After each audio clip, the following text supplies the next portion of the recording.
9 പേരവർ കൽപ്പണിക്കാർ ഓരമ്മ പെറ്റവരായിരുന്നു. 9 പേരും അവരുടെ നാരിമാർ 9 ഒന്നിച്ചു വാണിരുന്നു.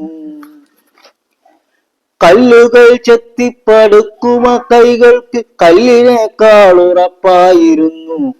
നല്ല പകുതികൾ നാരിമാരോ കല്ലിലെ നീരുറവായിരുന്നു.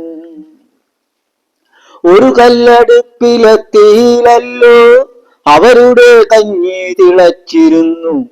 ഒരു വിളക്കിൻ വെളിച്ചത്തിലല്ലോ അവരുടെ തീനും തിമിതിമിർപ്പും. 9 പേരവർ കൽപ്പണിക്കാർ ഓരമ്മ പെറ്റവരായിരുന്നു. 9 പേരും അവരുടെ നാരിമാർ 9 ഒന്നിച്ചു വാണിരുന്നു.